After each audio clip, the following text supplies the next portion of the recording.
got that nerd rage. Nerd rage. I got that nerd rage. Hey everybody, welcome to the Nerd Rage Podcast. I am Ryan Anderson. And I'm Brian Berg. And we are here to talk to you about our second part of the podcast this week, all things DC at San Diego Comic-Con. Brian got his segment, now I get mine, and this is going to be great. We're going to talk about all things DC this time around, and there is so much more. So let's get into all things TV DC.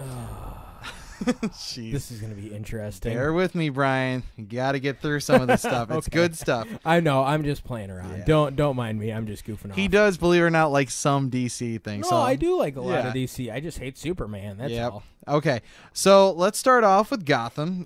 Gotham had a, I would say, mixed opinion season, but I think that comes from a lot of these comic book nerds who want to see Batman at the forefront when they hear Gotham, and I can understand that. Yeah, and see, my problem is that, like, I watched the first couple episodes of Gotham, and I was just turned off by it, and and I know I wasn't expecting Batman. That I understood that going into the show, and that didn't, because I'm a huge Batman fan. That's actually the only series that I collect of DC currently in my current comic book collection. I mean, if I'm really lucky, I might get some Green Lantern if I'm feeling ambitious, but I haven't because I haven't liked the way the story's been written since Brightest Day. Okay. But I do know, like I said, I knew what I was getting into when I was getting into this for Gotham. And it just turned me off. I was bored to tears. No, I can understand that. And the way I like to approach it for some people, whether you're on Marvel or DC side and all this, the best thing to do with this series, in my opinion, is essentially just stick it out. If you're one of the people that likes Agents of S.H.I.E.L.D., Agents of S.H.I.E.L.D. had a really rocky start. And I think Gotham had a lot of that too, where it was like we don't know what characters we're going to introduce and how many ways that we can do these villains.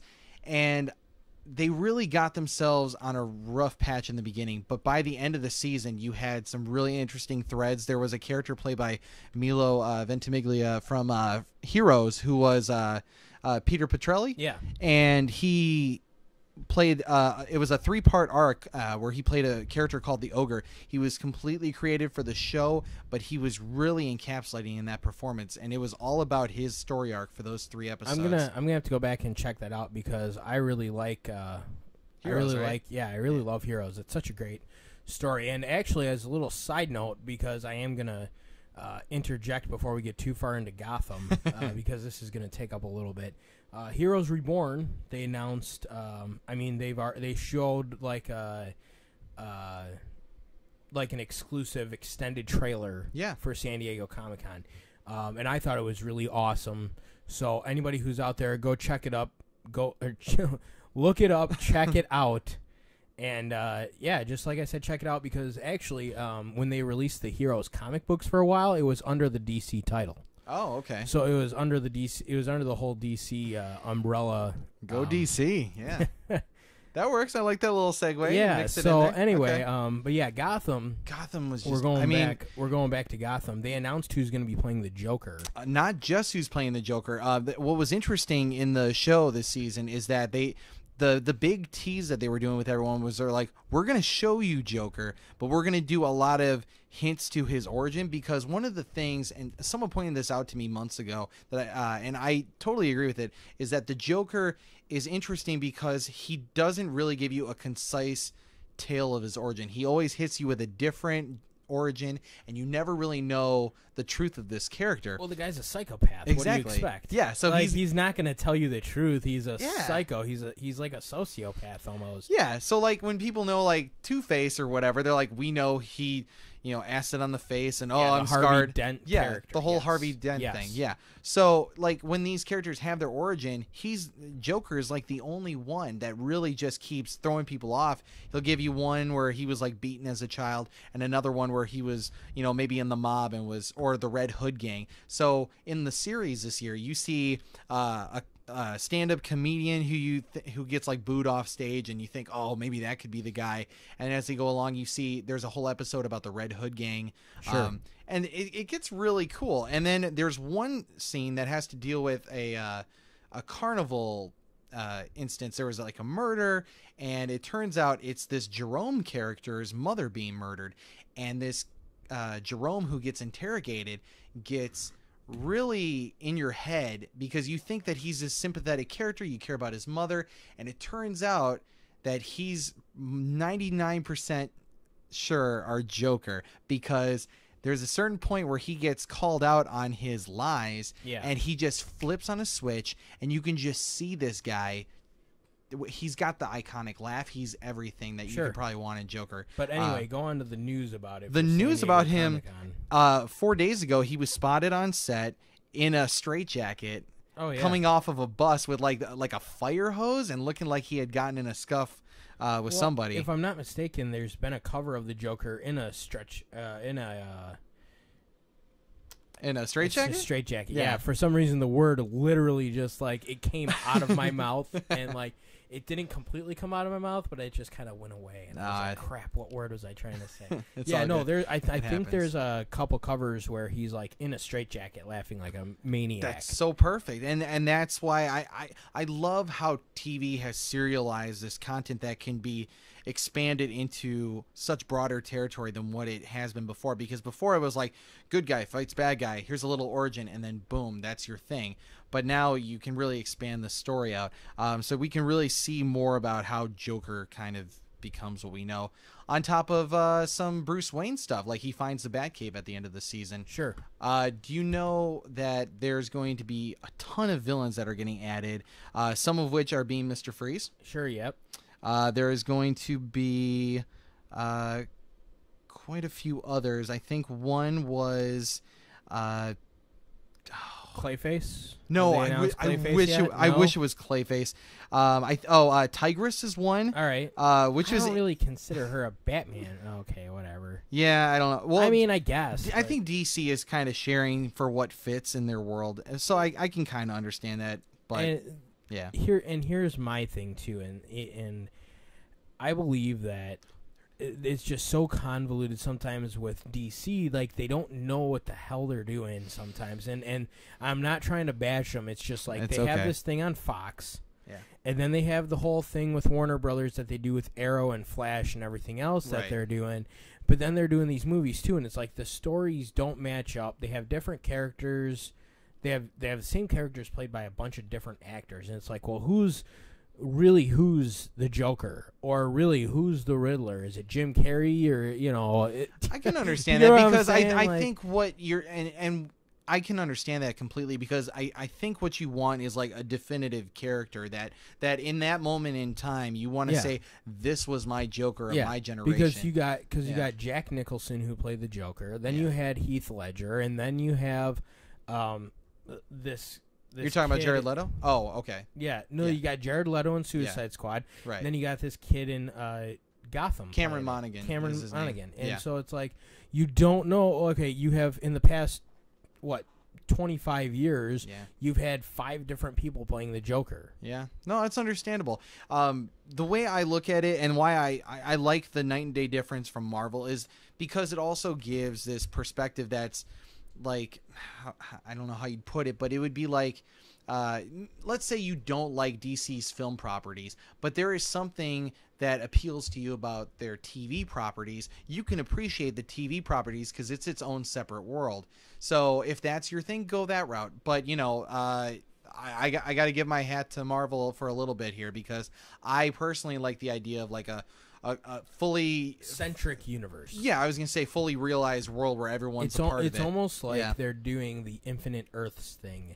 For all there is a rumor going around about that from Jeff Johns. Yeah, for the TV and the movies, and then the thing on Fox. It's like it's almost playing like it's Infinite Earths, where there's so many, there's so many different universes, and there's a different person or character or something for each one, and it's just interesting to see how that plays out. But what I was also going to touch on too is like, okay, you have one guy playing Green Arrow, right? All right. But then you're going to have another guy playing Green Arrow in the Justice League movie. We don't know who it's going to be, but logistically you would think that there would be a separate character, Yeah, but I'm just saying, the guy who plays Arrow now, Stephen Amell. Yeah, Stephen Amell. Yep. Plays the character so well. he does. Why would you want to deviate from somebody else? Why wouldn't you want to pull him into the fix? Yeah. Into the into the mix I know and what bring you him meant. in or even the guy who plays the Flash. Yeah. You know, he does a good job playing the Flash. Right. Why would you want somebody else playing the Flash? Yeah. That's, That- again, separate worlds, separate. That's just the way Yeah. I'm going with it. But anyway, So, we'll continue on. so for a little bit extra on Gotham there, for season 2, we're also going to be on top of Joker and Mr. Freeze. We're going to be seeing a character, Rob Greenwood, who actually is someone who's unfamiliar to me, but it turns out he's a criminal who's notoriously known for being a cannibal. So I don't know, that might touch into some Hannibal territory I have there. No idea on Yeah, that one. see, that one's new to me, I but don't know. yeah. That's that kind of stuff always turns me off. So that'll Cannibals? yeah. Well, I would hope you wouldn't be turned on by No, cannibals. I know, but I just it really turns me away Yeah. from something when something like that is on. Yeah. I don't know. I'm just so disturbed by that. Oh, yeah. I no. wouldn't even want to watch it in a fantasy sense or No, it's or understandable. anything like that. It just Yeah, creeps I me don't out. know how because the show, if you've seen it, like it goes dark in a good variety of episodes, but it's never dark to the point where you see, you might see someone get stabbed, It's but on not. Fox on prime time, so I Yeah, know so we're not gonna see anything. you're not going to see Hannibal the Cannibal. You know what I mean? So, but it still creeps me out, and knowing that that's taking place, Understandable. It still freaks Yeah, me out. absolutely. But there will be a lot more focus on Arkham this season, which I'm definitely looking forward to. Sure. Apparently, Bullock, after the events of season 1, is going to be quote unquote broken down. So maybe Jim Gordon is going to be that optimist this season that really kind of keeps him from going down a dark and beaten path. And they're saying this will be the rise of the villains. Last season was essentially a focus on the rise of the Penguin to power. He's now essentially the king of Gotham. Sure. At least as far as the underworld's concerned. Yeah. So now we're going to see a rise of villains. Probably now that the mob bosses have been separated into their respective corners of the city, you're going to see the villains come up. All right, for sure. Okay. And from there, I think it goes without saying that we need to talk about some Supergirl. She got a lot of big talk in, what was that? Maybe May? Like end of May, when a lot of the DC shows were ending. They decided to air a special look at what the show was going to be about, and it caught a lot of flack because at the same time, there was this whole SNL sketch where they were doing Black Widow, and they were kind of making fun of Black Widow from Marvel. Sure. How like, oh, I'm just a girl, and I can't make it. That's the thing, It's like, crazy. I like Supergirl. Yeah. I mean, I know she falls in the same vein as Superman, and I hate Superman. Yeah. But, I mean, again, like, and this is just from a guy perspective. Hey, it's a hot blonde girl. Yeah. And she's a superhero. Yeah. Yay! I don't know. I like the scantily clad Supergirl. Oh, What can I jeez. say? I mean, Nah, I mean, who doesn't love big boobs Power Girl from a guy's yeah, perspective? right, that's Come what I'm on. saying. But, it's like, realistically, I do like the true character of Supergirl, because it doesn't have to be sexual with her. She has a very good story. I was just. Yeah. So I'm being goofy. that's all right. I don't know. That's I like the fan art that they do of Supergirl. I don't know. I like the way she's drawn though in the comic books. I like her outfit. There's a certain like elegance to that character Yeah. too. On top, I mean, she's there's the Power Girl she's stuff sexy, but she's Yeah. strong, and she, it's. And this is a big first for television to have a Yeah. really prominent superhero Female. superheroine. Yeah. That's out in front. And Well, what they had it with yeah. Claire in Heroes, and I'm That's kind of true. bringing that back a Yeah. little bit to No, Heroes. that's okay. I'm just making Heroes comparisons. is good. But I mean, Claire was like probably their most popular character. Yeah, and that was really working for them too. I mean, I think they changed a lot of their storylines just to focus on her. Yeah. Yeah. Who doesn't want to focus on her? Yeah. I mean, yeah. Can't blame me for that one. But yeah, with Supergirl, because they had the big DC TV panel, it was really cool because they did start off with Arrow, and we'll get to that, and then Flash, and then Gotham. But Supergirl had this really strong showing too, where they mentioned that Reactron is going to be a character in the series this season. Livewire, who many will remember being a solid addition to the Superman animated series, Yeah, for sure. is now going to be added to her Tale on CBS when she comes out in the fall. See, and they're going to another station again. I realize. Yeah, that. but you got to CBS. remember, like, you can only fit so much on the CW. I think they want it on the CW, but CW's now got a TV show that's being animated for them. It's called Vixen. It's going on their Seed, which is like it's like a digital like app thing so you can watch their TV shows on your app. But Vixen will be also coming out as well. That's a little tidbit. But yeah, we're going to see Reactron. We're going to see Livewire. And then the coolest casting, I thought, was Maxwell Lord, who was talked about in the Justice League Mortal film that we've been covering with Ryan in some of the previous episodes. Yeah, sure. He was really excited about that Justice League. I know, and Ryan's a huge Superman yeah. fan. So he really loved that. But it's being played by a guy I personally like, Peter Fasinelli. Oh, really? Yeah. He's a good actor. Yeah. I could care less that he was in Twilight, but everything else he's done I really like. I mean, yeah, but I mean, he's still a great actor. Exactly. So him Cool, being they got a Maxwell Lord. They got a big name on that. Yeah, so kudos to them on that. And thank you, CBS, for getting a character like Maxwell Lord on your show. Okay, so I feel like that's enough for Supergirl because Supergirl is just kind of in its infancy. We haven't even seen more than the pilot yet. We need to talk about some Arrow. Arrow? Okay, I was gonna go Flash first, but I think we can save the best of TV for last. We'll get to Flash. Arrow we got more. We got the movies coming up too. Yeah, we gotta exactly. Talk about the I know. movie stuff Okay, too. so Arrow was very exciting because they start off. It was the beginning of the whole panel, and you see Stephen Amell come out, and he's in the full costume. He's like, and he does the whole. For 5 years, my name is Oliver Queen. For 5 years, I was on an island. And then he ends it by saying, and now I'm at peace, but I have to take vengeance and save my city again. So he's clearly back to, like most people thought after he rode off into the sunset this season that maybe he'd have some sort of change. And that change came at San Diego Comic-Con this year as he donned a brand new outfit. And he's calling himself officially the Green Arrow, as many people have wanted to see. Time. Yeah, and I'm with Brian on this one. Yeah, and I've always been a big fan of this show. I've always been a big fan of Green Arrow, Green Lantern. Those are my superheroes from DC: Superman, Flash, Green Arrow, Green Lantern. I think it's weird that my favorite heroes happen to be Green Hulk and Green Arrow, Green Lantern. Ironic, but it is what it is. It's weird because and just talking about from my favorite superheroes, and I've kind of mentioned before, I like more of the genre, not exactly their costumes or colors and whatnot. And I know you like the characters for who they are. Yeah. It just so happens that most of the characters you like are green. So I know, how weird is that, right? But yeah, so he comes out, he gives this whole presentation, and they proceed to talk about a million things. First of which being that Diggle, who became a massive fan favorite over these past 3 seasons, he was mentioned at the end of season 3, suiting up, as it were. So we see him in kind of a leather. I don't want to necessarily say a biker's outfit, but kind of like a leather outfit. But he's got himself a helmet now, which I think is good because that means he's probably going to be suited up for more action, and there's nothing wrong with that in my opinion. Fun fact about the guy who plays Diggle. Yeah, I'd like to know that.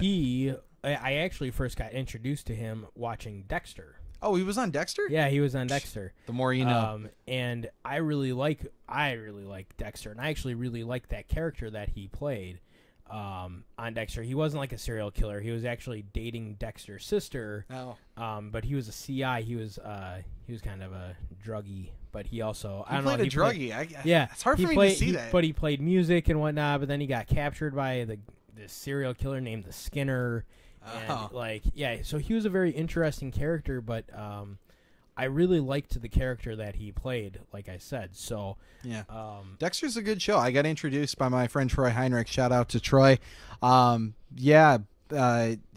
a good show, but I could never picture Diggle on there. Yeah, it's so weird. Yeah, he was on there. So when I saw him on there, I'm like, oh. And so I don't know. That kind of captured my attention too. But they have a strong cast on Arrow, so that's one of the reasons. That might explain why Troy likes Arrow really so like much that too. show. Yeah.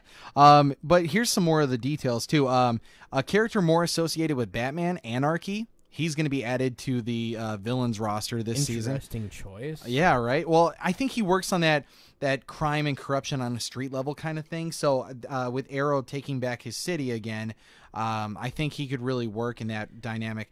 I think they might also be trying to play more of the realistic Right. villains, Yeah. and not sticking to more of the superpowered villains, Right. And see, that's kind of the thing that I've noticed is that DC has a big gap. They have their superpowered villains, but then they also have their regular street villains like the Penguin. What's so special about the Penguin? Do you know what I mean? He has a mind for crime. Yeah, but I will give you that. But he's nothing. Yeah. He has a bunch of henchmen. I mean, he has a mind for crime, yes. True. Same thing with the Joker, the Riddler. They don't have any superpowers. Right. But who's their enemy? A guy who also doesn't have superpowers. Yeah. So, I mean, it's almost like they save the super... I mean, then you got someone like Clayface. Yeah, that's a hard one to translate or to any Killer medium. Croc. Yeah. So I'm just kind of batting at it. But I think that's an interesting choice. Yeah. I don't know who's going to play him. I as much as I love Arrow season 3, even though I know that one was the one season that got real mixed reviews, I thought that the casting of a new Count Vertigo, maybe following more in line with the real character, who's essentially embodies the opposite of who Arrow is, and his longest standing foe, if you will, was always Count Vertigo.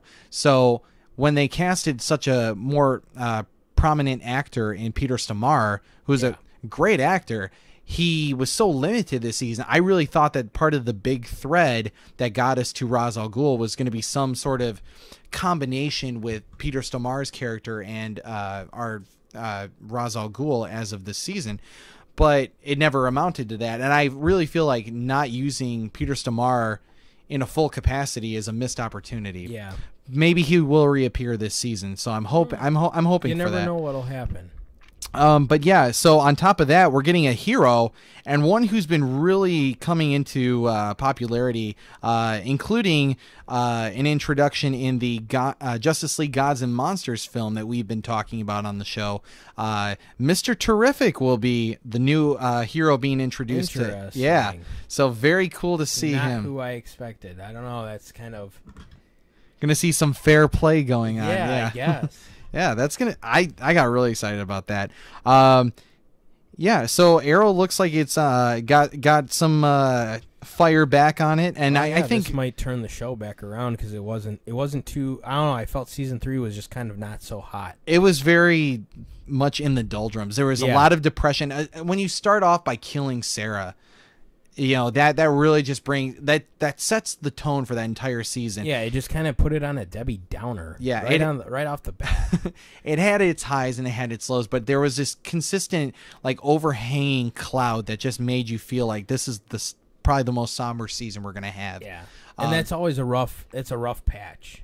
I don't know. It's hard to overcome that. Anyway. But yeah, so it's cool to see him calling himself the Green Arrow. I think we're going to be headed in a more, I don't want to say comic booky, but at least in a more positive direction, if you will. So before we get to, well, you know what? I think I'll save the Legends of Tomorrow for last. But Flash had a pretty solid showing as well.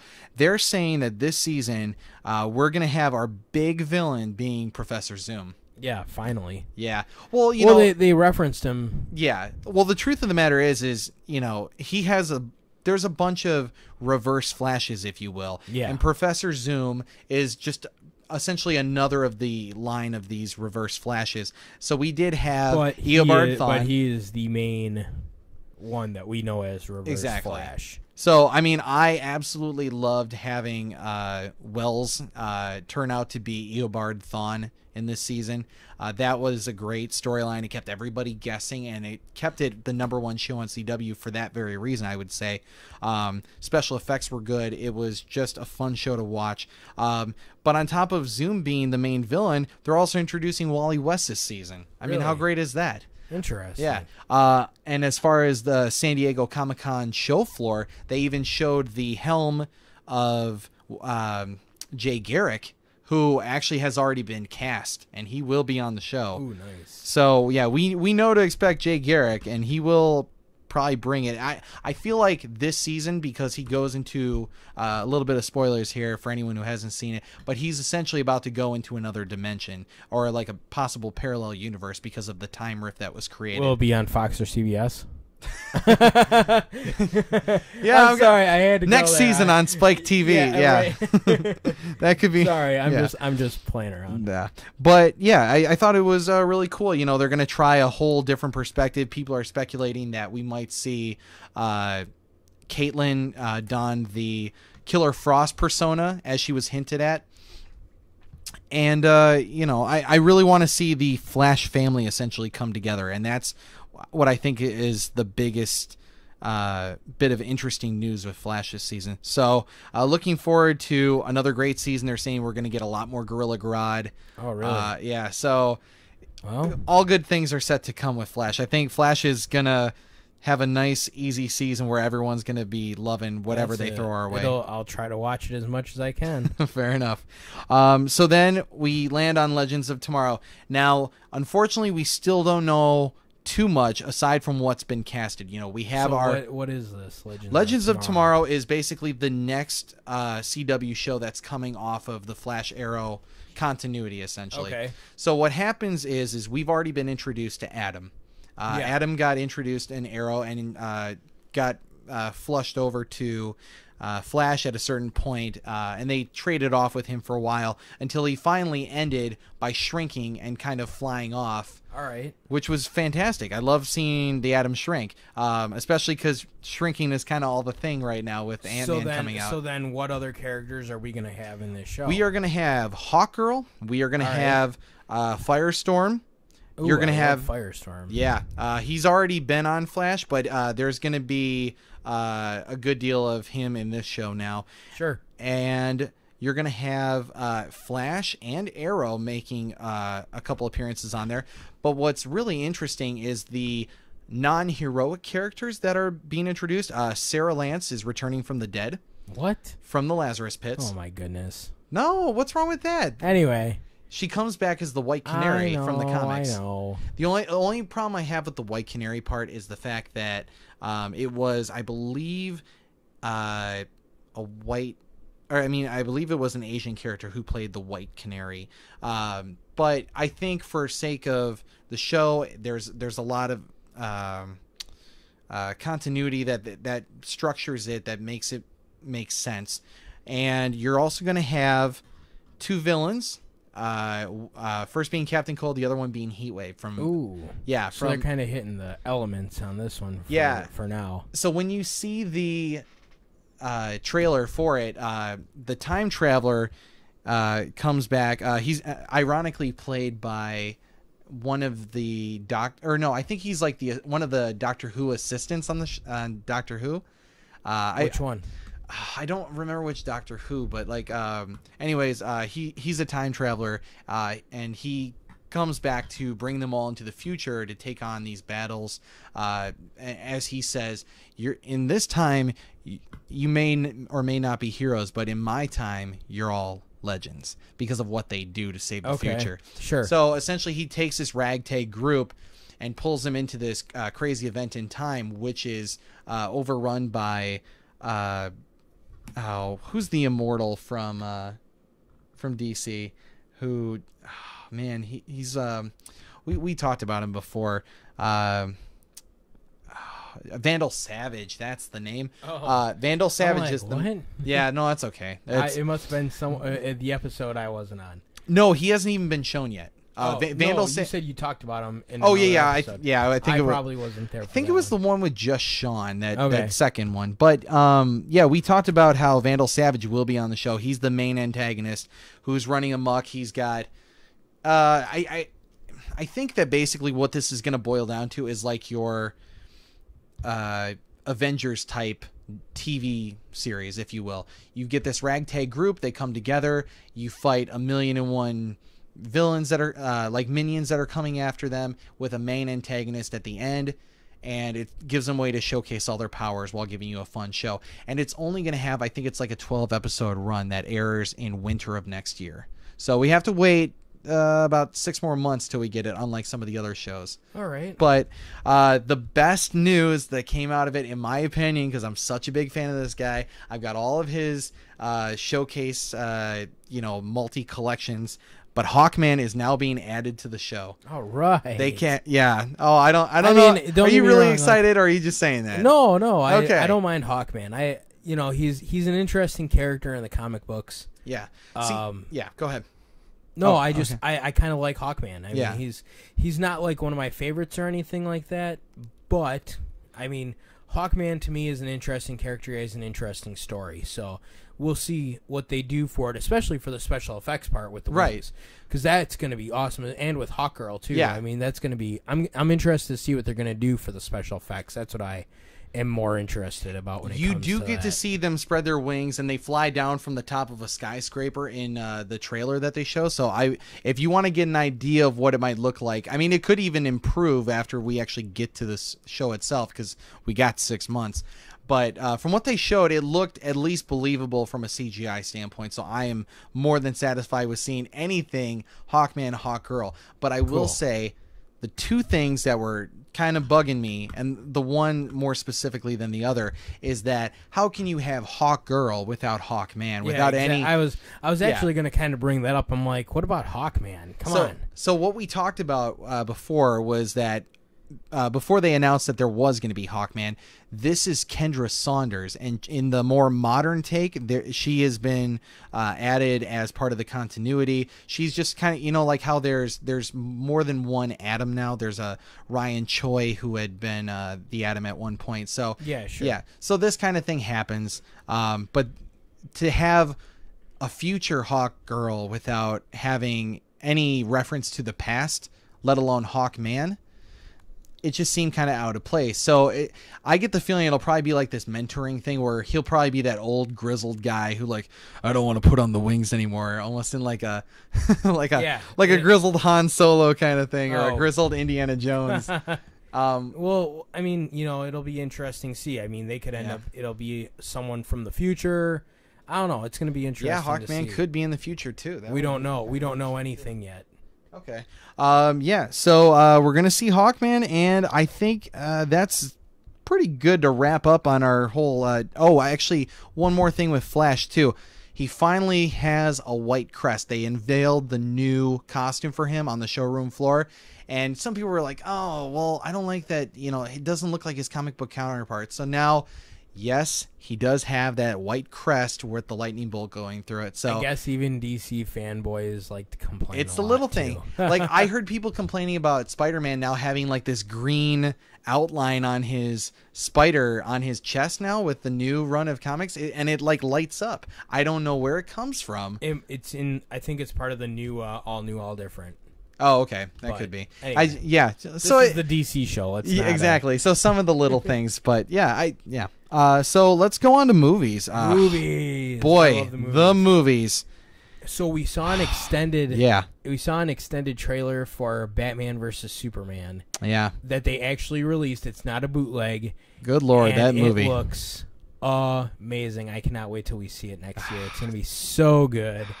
Ben Affleck. They always criticize Ben Affleck's acting, and I understand that. Yeah, okay, he doesn't always play the best roles, but you know what? From what it looks like, it's gonna be really, really awesome. I'm so excited to see this movie. It's gonna be overarching Superman versus Batman. I hope Batman wins, but no. But then we saw Wonder Woman in it too. Yeah, so there's so many like Easter egg things that you could just spot in that trailer. So first of all, I want to start off by let's just go into the whole Batfleck thing. Loving the whole Batman what thing? Batfleck. That's what Batfleck? that's the reference to Batman these days. It's Batman now. Good. It's okay. just Batman. I love it. I don't care who's playing That's him. the best attitude I've I don't care heard who's playing DC wise. him. It's Batman. I love it. Okay. So yes, our Batman is very much confounded with grief and pain from all the things that have happened. Yeah, and we saw Wayne Tower get blown to smithereens by Superman. Yes. There's so much that they show in this trailer that has happened to this Bruce Wayne. First of all, we see a reference to the last Superman movie in Man of Steel, where Zod and Superman fight inside of this building, and Zod brings out his heat vision, and he basically slices this building in half. Just out in a fit of rage, essentially. And in the course of that, it turns out, as we see from a new perspective through this trailer, that turned out to be Wayne Tower. So they're inside of there, they destroy the building, and inside, from what we've gathered, because we see later on in the trailer, there is a news clipping saying that you killed your own family, essentially, because you couldn't save them. And what we can deduce from that is that there is some member of the Wayne family, whether he gets married at some point in his later years or whatever the case may be, he lost someone that was very close to him in that tower. And I'm sure, not having a giant skyscraper that's in your name too is being torn down by Superman and Zod is probably not going to make anyone happy either. So he's clearly out for a bit of vengeance in this one, and you can clearly see it because they come to some serious blows in this trailer. I mean, what was your favorite spot? I mean, there was everything from grappling hooks to being smashed through a window. I mean, what would you like the most out of all that? For me personally, it was more of the whole. It revealed a little more to why Bruce Wayne is so pissed off. Yeah. At Superman. Yeah. And because from the way I was standing before all this, is it going to tie into the previous Batman movies? Right. Is it a new Batman that we don't know yet? Because, I mean, the way we could all look at it is this could be a completely new Batman, and we just don't know anything about his past. Yeah. Or we don't know anything about what's happened in this universe, quote unquote. I'm using air quotes. So we don't exactly know too much about this Batman. Yeah. Well, here's what I think is really cool, too, because with what they've shown, you could easily transition that from the Nolan films because it still has that dark and gritty feeling. And what you could actually say is that Batman who we left off in a cafe in Paris maybe did go off. He got married. He had himself his own life. And and a Robin started up his own crusade. Robin gets killed. I'm almost swinging towards that it's going to be a completely new Batman. It probably will be. And the only reason I say that is because there's no way you could almost tie those stories together. Yeah, wishful thinking. But you could actually do it if you pulled the strings a little bit. You could, maybe. But, I mean, just... It's better to start fresh. Yeah, it's better to start fresh from this perspective. Yeah, agreed. And try to figure it out. But like I said, I didn't know... Yeah. Before going into this trailer, now I'm like 90% sure that it's going to be an all new Batman. Yeah. But what was really cool too is how they delved back into his past. So first of all, they showed his parents getting shot. Yeah. And did you see who his father is? No, it was really quick. I've only watched it twice. I didn't pay attention. Now I can't think of his name on the moment, but he played the comedian in Watchmen. Oh yeah. Yeah, I know it's on the tip of my tongue too. But yeah, so okay, yeah, he's gonna play Thomas Wayne. How cool is that? Interesting. Yeah. So I didn't catch that right away. It's a really, really glorified cameo on that one. But I mean, it's just awesome to see him play Wayne's father. You hear people in the air like, oh, he should be like Flashpoint Batman, or whatever. But no, that's all extra stuff. I'm rolling my eyes right now. Exactly, me too. Because you get him as Batman's father, and that's good enough for me. So you're going to be teased at his origin. I don't think it's going to be super heavy because people don't want that. I think they're maybe going to play it out before they actually do another Batman movie. Yep. I mean, I'll get to that. Yeah, we'll discuss that in a little bit. But then we saw Wonder Woman in it. Yeah, Wonder Woman was good. Now they showed some action. It looked very intense. That's not all the action that's in the entire movie. Right. Yeah. Exactly. Yeah. So it's very interesting because, as much as I think she does visually look that part, and even like her physical, the stance and just how she embodies that character from a physical standpoint, I can see Wonder Woman. I really can. But one of the things that made me very curious in the trailer, for any of you who have or have not seen it, there is a scene where she braces her gauntlets together, and all of a sudden you see this massive explosion. Is she defending against something? It looks like she was defending against Superman's eye lasers. Oh, do you think? Oh, okay. See, That's what it looked like to me. because everyone that I had read off of the internet, like in that moment, was saying that it was like, oh, her gauntlets come together and she can make this explosion. I was like, there's no Do logic you believe to that. everything you read on the internet? Yes. No. I'm Well, kidding. I'm very sorry to hear that. just kidding. No, Bigfoot is real. It looked like she was, because it almost looked like she deflected it off Yeah. of her gauntlets. Yeah. So I'm definitely, really excited about that. It's Wonder Woman. Yeah, exactly. But more so with Batman though too, because there's one major detail that I think really brings them and what we'll talk about later with Suicide Squad together, is the visual of the deceased Robin. You see this essentially it's a mantle that's been created for a fallen Robin. Now, logistically speaking, I believe it's Jason Todd. I believe he's been killed off by the Joker at this point, because on this shrine, essentially, that's been erected, there's a Joker kind of thing saying like it was all your fault, and Batman just stares at it coldly. I almost wonder if the whole Suicide Squad movie is going to tie into this. Well, I'm gonna say Batman into Suicide Squad, not Suicide Squad into Batman.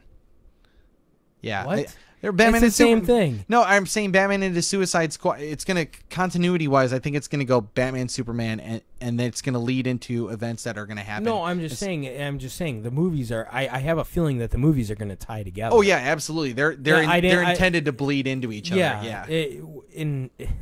Sorry. No, Yeah. you and I don't know why you said Batman into Suicide Squad, not Suicide I'm abbreviating Squad into essentially. Batman. It doesn't matter. They're gonna cross over. I don't care which Right. way it goes. Exactly. They're gonna cross over one Yeah. way or another. Right. Yeah. So I just really think that it's very cool because you can have Batman in that Suicide Squad film, which we'll talk about later. He's integral in that story. But it seems like Joker's very much a part of this world already, and we get to see that even before the Suicide Squad film comes out. Will we see the Joker? I'm guessing probably not. But just the fact that they're touching on he exists in this world and there's a bigger universe at play here is a very cool touch. I think they're finally getting the right idea, and they stole it from Marvel. I know, finally, right? Yeah. No, it's starting. I hope it really makes sense, and I really hope it all ties together. Yeah. That's what I'm hoping for. So some Superman tidbits in that too. He goes and sees his mother. Always the part of guidance and everything. But there's been these scenes that in there which are hard to decipher. You see Batman essentially in the desert, fighting off some guys, and they all seem to be trying to tackle him, and it's very hard to decipher. But yeah. I don't know what's going on in the desert, but I think it's interesting because I think on the Superman side, Lex Luthor by Jesse Eisenberg, who I'm getting more sold on after seeing him in the trailer, because I think he has a very, I guess you'd say like calculating way about him. Like he has a plan in place that seems like it's masterfully set. I may have said, I don't remember, in one of the episodes that I'm kind of excited about him playing Lex Luthor. Yeah. But after watching the trailer, I'm not. Oh, I'm not. okay. I'm not. I That's just don't like it. It just doesn't seem Lex Luthor-y to me. And I know. I just kind of made that kind of into a thing, but You're thinking of a bald-headed man who's no, I don't even care with about if bass in he's his bald voice. or not. Like, I don't know. I just the way he talked didn't really match up to what the Lex Luthor I know and love. Yeah, that's fair. I can So- understand that. But yeah, what his actual plan is when this all comes out, we'll see if it really lives up to the hype that people have for Jesse playing Lex. But I think it's interesting to note that Superman is essentially kneeling to Jesse's Lex Luthor at one point, and you do see a detail of Superman guard And I don't know if maybe he strikes a deal with the government / Lex, and maybe he has to become a servant to the government because everyone fears him, and this is a way to make him appeal as a champion before things go haywire, and he has to fight Batman, and Batman maybe makes him see the light, something like that. There's so many possibilities that can come out of this. What I can say, though, is it was very engaging. A lot of questions can be brought up from this about who's really good and who's really evil. And I mean, just the fight scenes alone that they showed were enough to suck me in. Yeah, they were pretty action packed. So God bless DC. They really bring some heavy hitters with those. So I think we touched quite a bit on some DC stuff. But before we get on Suicide Squad, a personal thing of mine that I'm really happy about, we have 2 movie announcements that came out this week, one especially at Comic-Con. The first of which, yep, Brian knows, the first of which was one that came about 3 days ago. And this one was that Ben Affleck will be directing, writing, and starring in a solo Batman film with a date that's TBD. Yeah. We don't know when we're getting it, but he is working with Jeff Johns on the script, which I think is really cool. We'll see what happens with that, because Jeff Johns and I'll kind of use this as a segue now. Jeff Johns has more been a writer for Green Lantern. Yeah. And they made an announcement this week that they're going to do a Green Lantern Corps movie. Yeah, exactly. How awesome is that? So here's my thoughts on it. As cool as it would be, and as awesome as it would be, to see the Green Lantern Corps? Yeah. I'm almost kind of swinging, though, because they're still talking about JLA. They're still talking about all this other stuff. I almost feel like it's going to be kind of like those. It's going to be another movie that's not going to happen. I'm only coming from the perspective that, we're gonna do a Green Lantern Corps movie. Yeah. Well, okay, when's it going to come out? Well, 2019 is what they were saying. Yeah, I think it's set for that slate. And I think about something like and I hate comparing. I loved comparing DC to Marvel. Oh, of course. But I hate making DC look bad when I say this, but Marvel has already had their plans out for what they're going to do, who's going to be in the movie, who's going to direct the movie. Yeah. They have everything. They have the story written out and pretty much solid. Right. On exactly what's going to happen. Right. All the way through 2020. Yep. Through Inhumans. And then they actually have a whole nother wave of movies. They have movies planned all the way out to 2028. Right. For Marvel.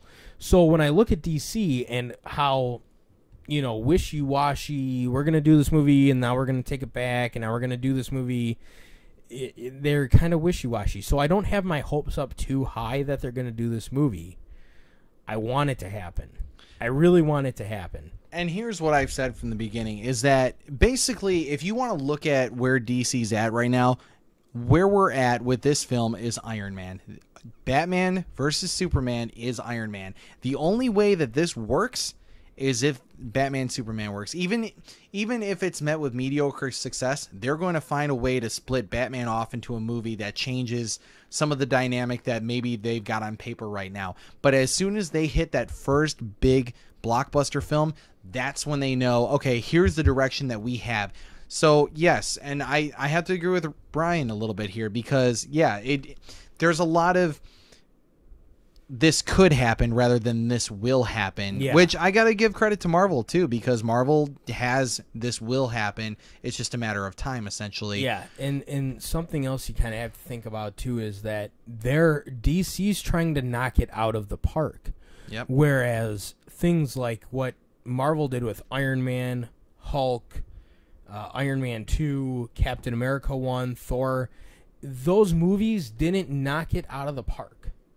Do you know what I mean? Iron Man essentially did. It beat expectations. That's why Iron Man exceeded the expectations, but it wasn't like this astronomical record-breaking movie. Right. Do you know what I mean? Yeah. And they're trying to do that with Superman versus Batman. They're trying to make it, but then they're trying to base, are we going to do all these next movies based on if they have this absolute blockbuster that's going to break every record?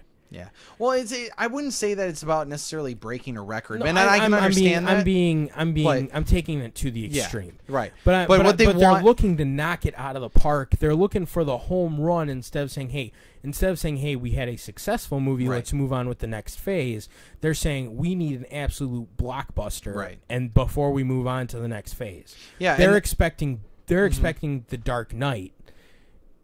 You know what I mean? Yeah. Like with how Dark Right. Knight did so well in the theaters. Yeah. They're expecting something like that again, and they shouldn't set their hopes up so high.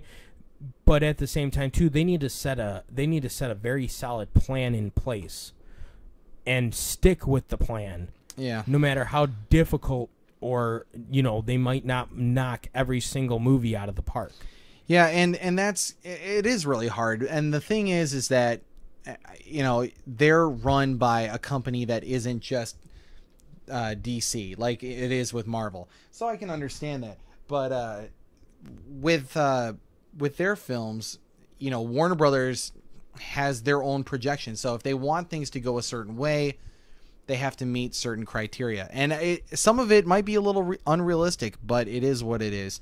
So on top of that, just a little bit of goofy news.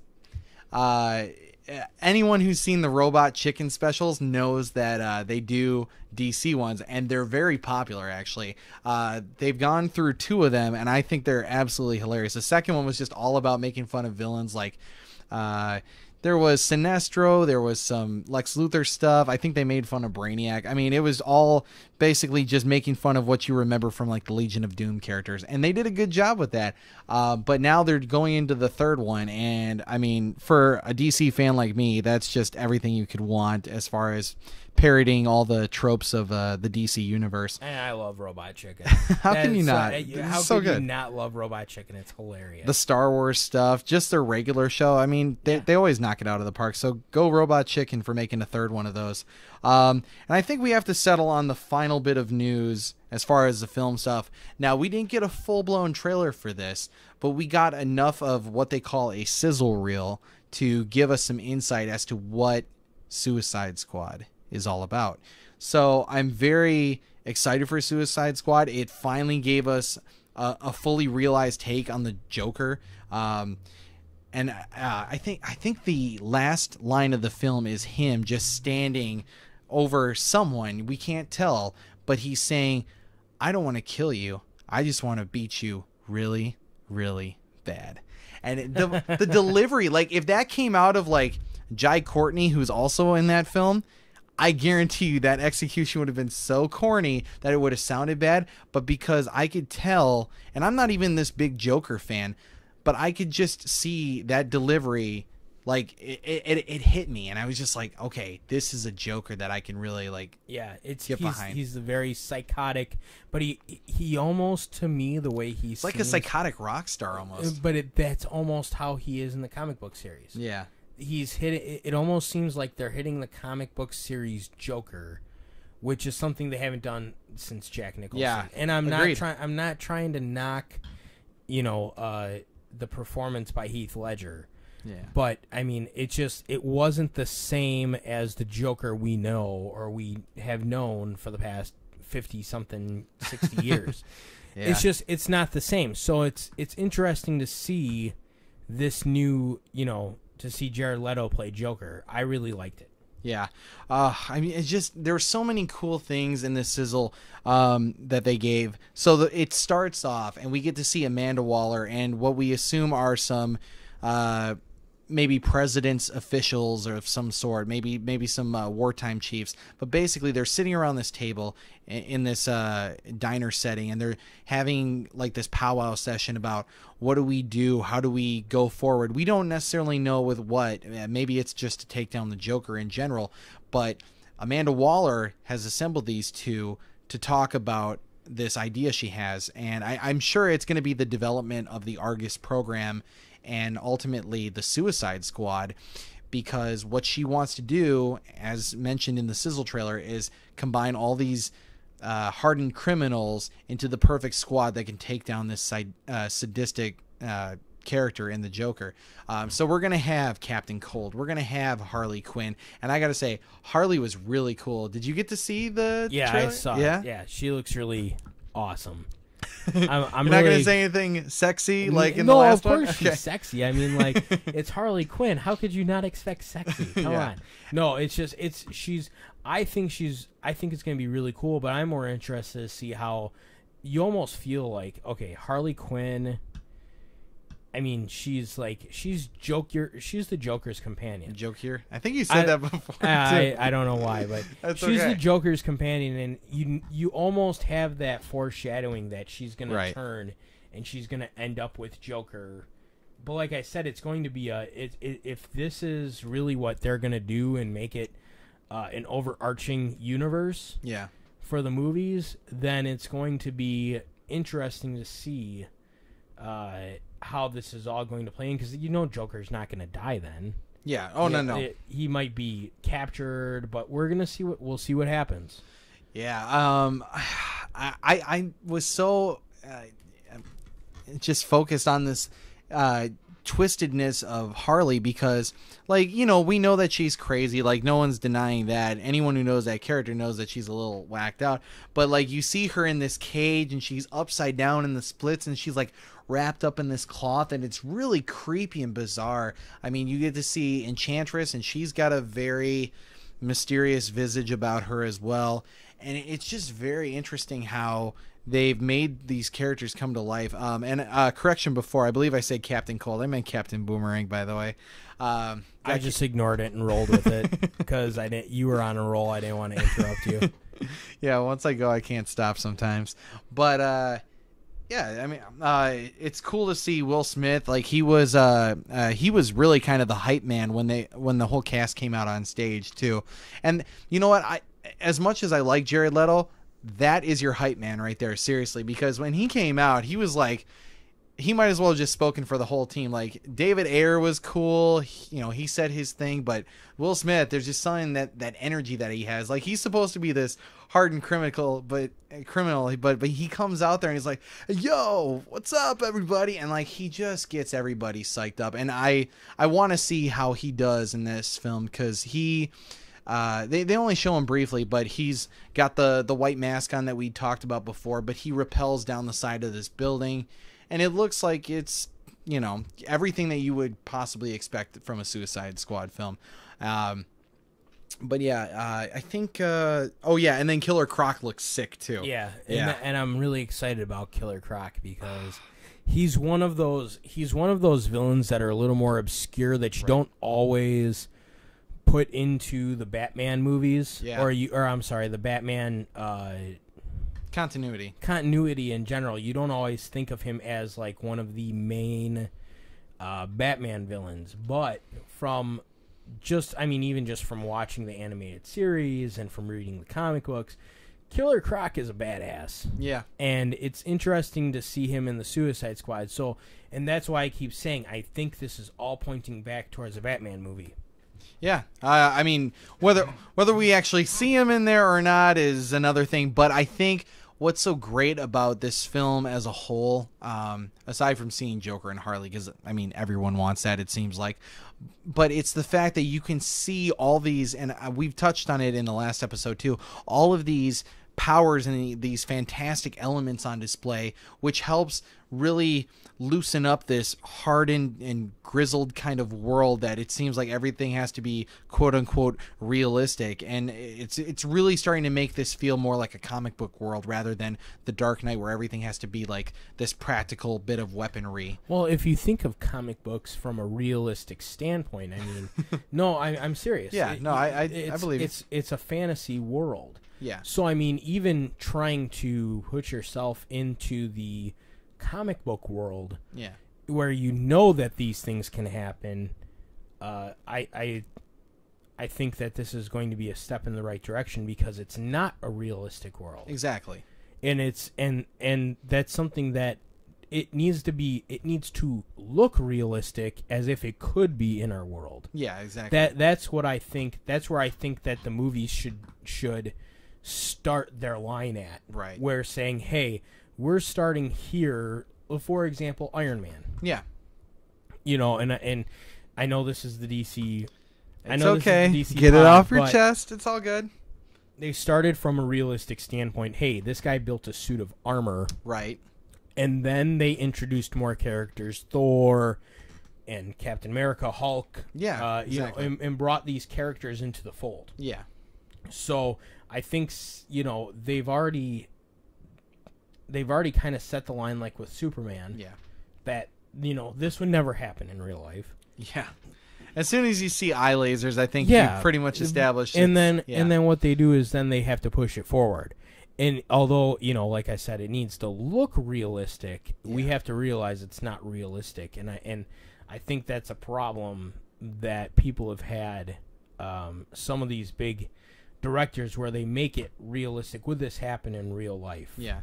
That's where a lot because they're not necessarily thinking from a sci-fi Right. standpoint, which I think is why some comic book movies fail. Yeah. And that's why I think that, again, this is a step in the right direction, is that, like with Man of Steel, the one thing that really makes these feel like they hit close to home, but allows for this personal license of making it kind of comic booky, is the fact that you can tell a story of something that hits close to home, like that feeling of isolation, of maybe like in Superman's case, it's not being of this world but being one of us. Yeah. So there's always that story to be told, because people always had that feeling of like being an outsider, essentially. So if you can incorporate that and still have this comic book feel, people can relate to it in a realistic sense, but at the same time you can still have this grandiose film that appeals to all ages. Absolutely. So overall, Suicide Squad looks like it's going to be an awesome movie. Cannot wait. The Sizzler trailer was Sizzler? I like Sizzle. the Sizzler. He's got food on the brain right now. We're going to Sizzler after this. No, the Sizzle trailer was really awesome. Yeah. The Batman versus Superman: Dawn of Justice looks awesome. Yeah. The movies that DC are putting out now, it's Hope they stay on schedule with it's- those. Yes, Yeah. it's shaping up to go in the right direction. So I'm really excited about all this stuff. Yeah, me too.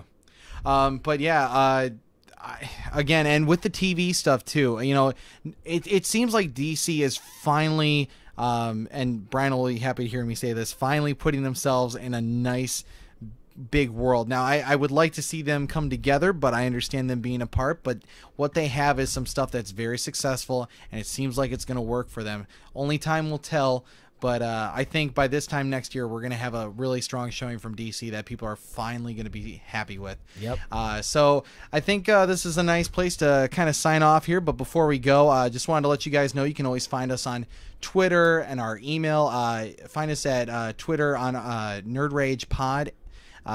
And on our Gmail, if you guys want to send anything into the show, it's nerdragepod@gmail.com. Ask us questions. Send us thoughts that you'd like for the show. If you want us to read a note on air, we'll do that, you know? Yeah, not to mention, like us on Facebook, the Nerd Rage Podcast. Yeah. You'll find us posting stuff every now and then. You might see us on our personal accounts doing stuff, posting stuff, or you might see just the Nerd Rage Podcast posting stuff. It'll be one of us, though. So Yeah. shoot us a message, shoot us an email, like us on Twitter. Yeah. Do whatever you want. And we'll let you know more in the future. I'll see you guys all next week. Have a good one. Signing out. See ya.